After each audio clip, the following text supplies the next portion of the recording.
tinapang manok, tinapang liempo, akala ko rin imposible hanggang sa makarating kami sa Bulacan, Bulacan. Ngayon, dadalhin namin kayo sa Barangay Pitpitan para bisitahin ang Chayos Tapahan. Mahigit 5 dekada nang gumagawa ng tinapang tunay na pinaglalaanan ng sipag at tiyaga. Mula sa bangus, galunggong at tilapia, pangkaraniwang hinahanap sa mesa hanggang sa mga kakaibang tinapang manok at liempo na siguradong mapapatanong ka kung paano at gaano kasarap ang resulta. May kasama pang atsyarang swak sa bawat kagat, kaya bawat subo ay may dagdag na sarap at halakha. Kasama ko si Ka-Food Trip para silipin ang tradisyong hindi kumukupas. Negosyo na sa panahon ay hindi natitinag. Kaya Noy, kung mahilig ka sa pagkaing may uso, may kwento at may pasabog, samahan nyo kami sa episode na ito dahil baka dito nyo na matatagpuan ang tinapang babalik-balikan at hindi malilimutan hanggang sa susunod na kainan. Ito na nga yun. Ka-Food Trip, kung saan nga may masarap, ay dapat pinupuntahan. Let's get it on!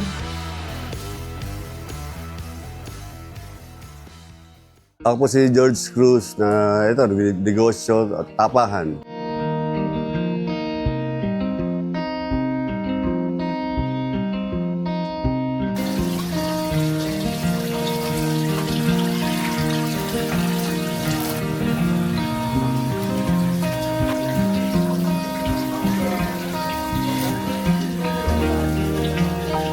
Sa totoo lang, yung miss ko talaga ang siya yung nag-start nung tapahan.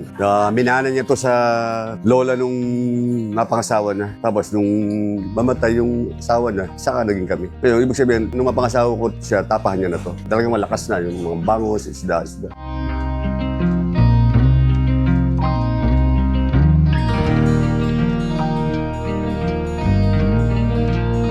So kung doon sa chicken naman, parang na-invento ko lang yan. Parang nakuha ko lang sa inuman. May natin isang piraso lang na tinese ko na tapahin, masarap pala. Ayun, basta yun, mag-click. Ayun, gano'n.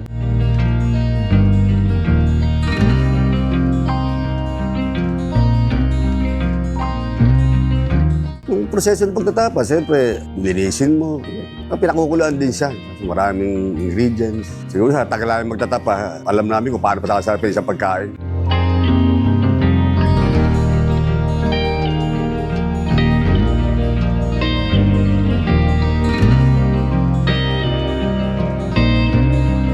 Ang matagal sa atin, mga magpapausok eh. Madali yung magpalambot eh.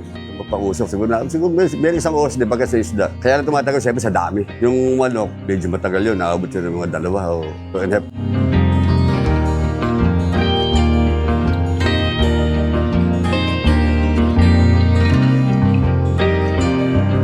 Yung mga mulawin, mga special na kahoy, yung usok ng kahoy, yun ang mabango. Saka yung nakapagpasarap dito sa isda. Kung paparas masarap sa ordinary, hindi, mas masarap yung kahoy natin na magagandang kahoy. Malayo pa lang, pag nakaamoy mo na, yun tapahan. Yun ang sekreto ng aming tapahan. May deliver sa amin ng mga imported na kahoy.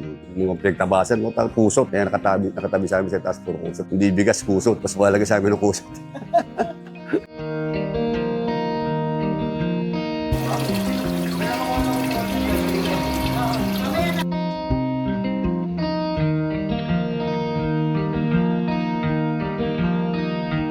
Sa totoo lang, itong tapahan na ito, halos 50 years na. Bangus, talapia, galunggong, silinyasi, tamban. Lahat naman ng klase ng isla, pwede tapahin. Kung ano yung meron tayo, pwede tapahin. Yun nga, yung dinagdag namin, itong chicken nga, tsaka itong pork.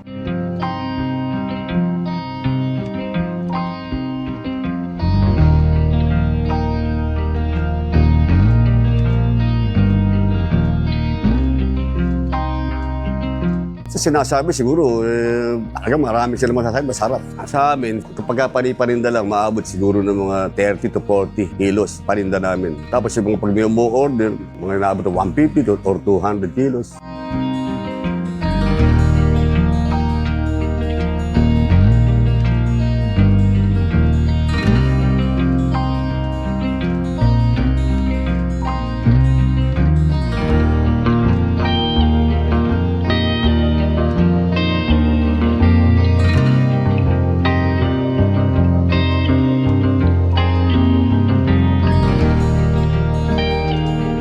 Lahat naman ng trabaho, di ba, mahirap. Pero sa akin, kung sa mga ibang trabaho, mas magaan itong trabaho namin. Tiyaga lang talaga. Sa totoo lang, lahat naman talaga dapat pagtsatsaga mo bago bigay si Lord kung ano yung gusto mo. Siguro naawa na rin sa paghihirap namin si Lord.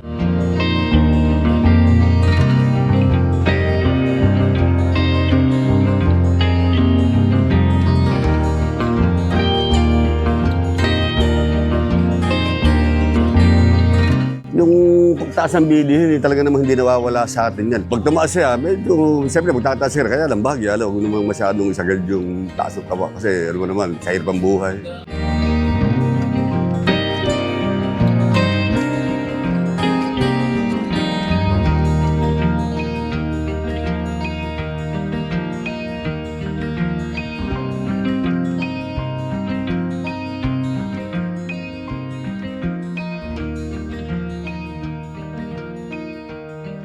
Ako tatanungin mo, malaki na. Malaki na naidulot. Kasi halos dito kinuha yung pagpapaaral ng mga anak. Kaya ngayon, apo, siguro bigay talaga ng Lord para pagharap natin ang ating mga anak, saka makatulong sa pamilya para dumating ang panahon, may maiwan. Yan naman namang pangarap ng magulang. Hindi makapagbigay at makapag-iwan man lang, mabura man sila sa mundo, meron na sila bibigay sa kanilang mga pamilya, di ba?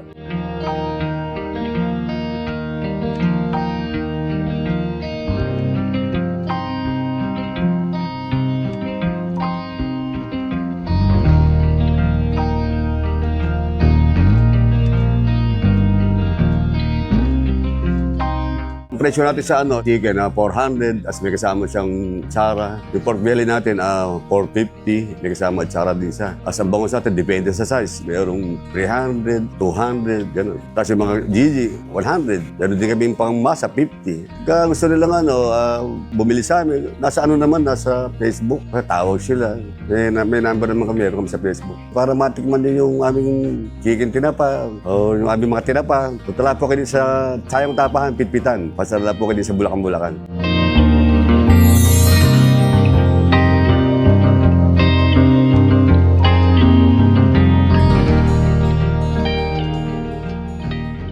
Grabe, kasigatan nitong kasama ko. Mahahawa ako dito, ano. Hindi naman, idol. Isa sa mga iniidolo ngayon, laman ng lahat ng social media platform. Lahat ng tignan nyo, siya po yung mukha makikita nyo. Nag-iisa, Kapudri! Hello po mga Noy. Ayan, salamat sa pag-imbita sa channel ni Kuya Dex. Yan ang Isa sa sinasabi mga ko dyan. iniidolo natin pagdating sa YouTube, guys. Mga Naku, legendary. grabe naman. Since 2017 pa, yata. Ayan, grabe. Napakatagal na nga na mag-umpisa tayo sa pagbablog. At ito ngayon, nakikita nyo naman, nakakapanood na naman tayo ng mga bagong spots. Maraming kainan, maraming pwede nyo puntahan dahil po kay Kapudri. Pakita lang natin yung kanyang channel. Kailan pa ba pakita? Kailangan ang baba pa. Wala pa tayo sa kalingkingan ni Kuya Dex eh. Grabe ka naman. Ayan na, going ano ka na, no? 100,000 subscribers? Parang 79 na Kuya Dex. Ngayon, 80 na, no? 80, Naku, parang gano'n. malapit na. Tsaga, no? Ganun pala sa YT, no? Oo, lapit nang dumating ang FedEx dyan sa inyong bahay. Dala-dala Oo. ang silver play Ayun. button na yan. Talagang tsatsagain mo bawat isang subscriber, no? Mahalaga talaga. Actually, no, lahat naman yan, pinapasalamatan natin sa mga bagong subscribers na Yes. nagsusubscribe, sa mga nagre-ring the bell dyan para lagi silang notified sa mga nangyayari at mapapanood. At syempre, sa lahat po ng tatalong kay Food Trip. Maraming salamat po sa inyong lahat. Banatan na natin, Chayong's Tinapa. Ayun, dito. Yun, Since nako. 1970s. Tagal na, no? Grabe. Tagal na, Ilang oo. dekada na rin po ito sa industriya ng paggawa ng tinapa. Ito, hindi na natin kailangan questionin pa. Kaya po kami nandito ngayon. Gusto namin lang matikman talaga Titikman lang, ito. kakain lang. Kung gaano kasarap, no? Marami na ba nakain ng tinapa? Marami na. Pero yung mga kadalasan nakakainan ko, yung mga naglalako lang sa mga bahay-bahay. Diba? yung ganun. May dala ng ganun na basket. Oo, yung nakabasket niya. Sumisigaw, Tinitinda kasi oo. ito eh. Tinapadaing! Oo, Balut! Tinapadaing, tama. Oo, This time around, nakapunta ka sa Pagawa. Yan, first time yung ganito. Meron po tayo dito ngayong, ito yung madalas na nabibilihan sa palengke. Tinapang galunggong. Galunggong. Ito naman, pakita ko lang yung tinapang bangus. Ito, tinapang tilapia. Ayan. Bukod sa mga nakikita nyo rito, marami pa pong klase ng tinapa na tinitinda rito. No? Merong salinas. Meron nga po yung ginawa ni Kuya Jojo talaga. Siya lang ang merong ganun, tinapang manok Yes, at tinapang liempo. alam ko yung kwento niyan, Kuya Dex. Kung Talaga? bakit paano niya nagawa yung yung Pwede mo ba tinapang manok. ikwento? Hindi, nabanggit niya lang kanina. Sabi niya kasi, birthday niya. Oh. Ngayon, may natirang manok. So, ang ginawa niya, sinalang niya sa tinapahan. Yun, yung natikman niya, nasarapan Sarap siya. pala, no? Doon nag-umpisa yung So, in-improve niya ng in-improve hanggang ngayon na lasa na perfect na. Pala yun. Having said, baka po kasi nagtataka sila sa, marami pong Pilipino ang nagtatanong, bakit tinangala ng tinapa? Alam niyo po yung tinapa yan, galing yan sa keyword na tapa. Tinapa. Tinapa siya, no? Tinatapa, Okay, pinapusukan. okay. So yan ang kinakalabasan po, no? Yun pala yun.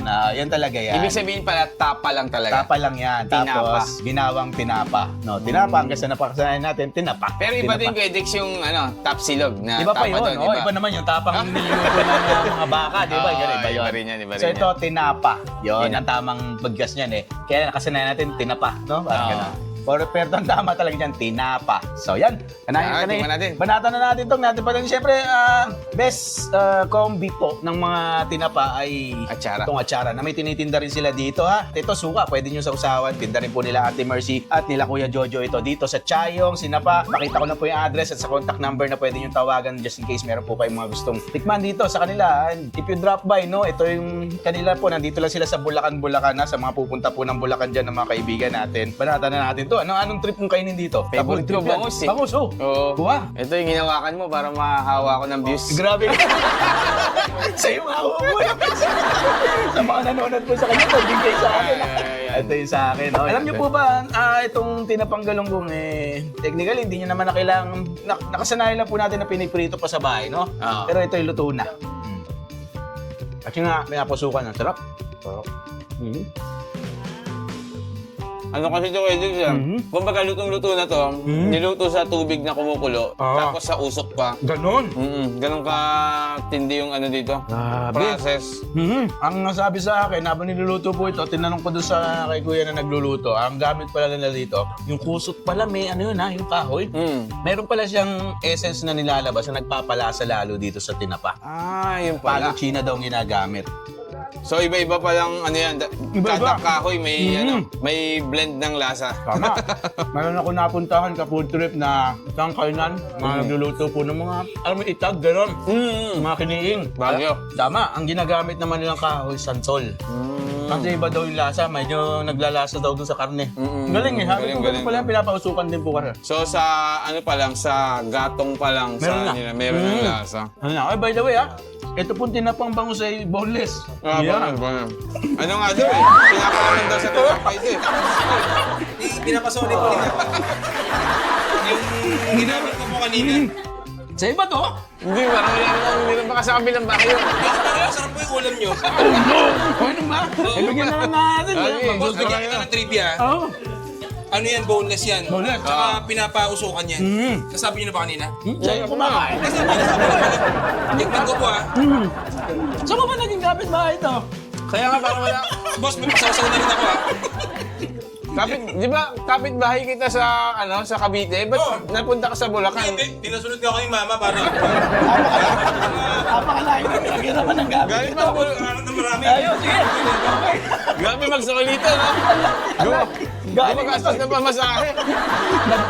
Nagtolpi pa para mag-sorry na. At ang sinole, palakon. Ibang klase, no? Grabe. Yan ha, kaibigan po natin. Eric Magbak, siyempre. Legendary na. Sa mga natatakam po sa kinakain natin ngayon, siyempre, kain sinapa, isa sa mga kilalang kilala po rito sa bayan ng Bulacan, no? Tabang Road, Pitpitan, Bulacan. Tsaka feeling ko kay Dex sila yung nagtitinda na dito rin yung lutuan, no? Meron kasing iba na nasa highway lang, nakatayo lang. Nakakwentuhan ko nga si Kuya Jojo. Sabi ko, di ba mahirap dito sa lugar? Bang nagre-reklamo? Kasi ang usok eh. Oo nga. Diba? Mausok na. Actually, ito po mga tinapahan talaga, mausok to. Totoo, pumupunta sa kapitbahay nila. Kaya madaso ito. Ang mapagawa nito nasa tabing dagat. Sa Cavite. May rami rin yan dyan, nagtitinapa. So sabi niya, talagang pakisama lang sa tao. Kaya po, okay na sa mga kapitbahay kahit na mausok. Ibig sabihin, mabuting tao talaga yung may-ari Oo, nito. Kasi totoo.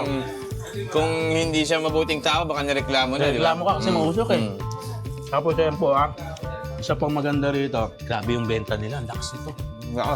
Oh, bra, kaya maya po may pumupunta, may dumarating para umorder nito. Balita ko, Dex, nag-export din sila. Oo, tama. Yun yung isa sa mga Nakikilala, no? dinadala sa ibang bansa. Pero, parang iba yung proseso nila din eh. Para mas matagal yung ano. Kailangan, sabi nga ni Ate Mercy sa akin, lagay mo lang daw sa freezer to. Yun, freezer. Ang tagal na ng buhay nito. Oo. Di ba? Hindi na mapapanis. Doon po sa manok, yung kanilang tinapang manok, no? Ang suggestion niya, wag mo nang iprito kasi nga Wag na. maglalasang fried chicken daw. No? Tama. Kailangan ganun lang daw Mawala yan. yung smoky flavor. Smoky flavor. Yun talaga magdadala dito. Mahugasan ng kasi ng mantika. Nasasayang yung pagtatapa doon, no? Natikman ko kay Dex yung niya. Manok. Manok masarap. Sarap. Gusto mo rin? Perfect siya pag may atsara. May lempo din sila, lempo. Liempo meron din. At magbubukas yata sila ng resto. Nakabangan nila yan, ha? Kasi dito, wala talagang kainan dito, di ba, Wala. kay Dex? Wala. Kumbaga, ano lang dito, puro take-out lang. So, Take-out. nakisuyo lang kami, kumuha ng lamesa. Sinetapan lang na mesa nila. Ate Mercy dito, kaya nakakain po kami. Anyway, gusto kong pasalamatan po lahat na nakasama natin dito. Ayan, pakita lang natin. Paikot mo lang yung camera dyan. Mga Bulacan. Ayan, sa likod din, dyan si Flavors of Manila. Grabe, oh. Sa Bulacan na naman, ang Flavors of Manila. Siyempre, pasalamatan natin ka food trip, ha. Salamat Kuya sa Dex, pagpunta thank you. sa Salamat channel din. ni Kuya Dex. At sana huwag ka magsasawa. Hindi naman, siyempre, kung Kuya saan, Dex. saan tayo mapadpad, saan Oo. tayo dalhin ng ating mga camera at mga lente, siyempre, pupuntahan natin yan, no? Baka nyo po, baka soon, mas nalayong lugar pa. Nueva Ecija. No? Punta tayo. Okay, no, ihanda na natin yan at sumama kayo. Magdadrive siya papuntang Nueva Ecija. Patiin ka, sabi ni Eric. Ano pinapano? Ayun po. Maraming salamat sa mga bagong subscribers natin. Ate Mercy, Kuya Jojo, maraming salamat sa panahon at sa pagkakataon para ma-shoot namin po ito, no? Medyo naabala namin kayo. Pagpasensyahan nyo na. Ano rito, ilagay dito, buhat dito. Ganun po ang nangyari Tama siyempre, no? Para maipakita natin sa inyo kung paano ginagawa po ang special tapa, no? Tinapa Tinapa. ng Chayong sa Chayongs. yan, ha? So, yun. Ayun po, siyempre, maraming salamat na naman sa lahat na nanonood sa atin. Iwas po tayo sa sakit. God bless us all. Maraming pagpapalad naman sa ating buhay. Huwag natin kalimutan. Passion, pagmahal. Ako po ang inyong lingkod. Si Kuya Dex, sama pa rin, no? Ka-food trip, kung saan nga may masarap, ay dapat pinupunta. Oo, kala ko. Kung saan nga may masarap, nandun si Kuya Dex. Nandun tayo. Yan, siyempre. So, Lahat ng mga food vlogger. Bigyan natin pagmamahal, no? See you. Okay, next susunod. Kain pa tayo. Tara!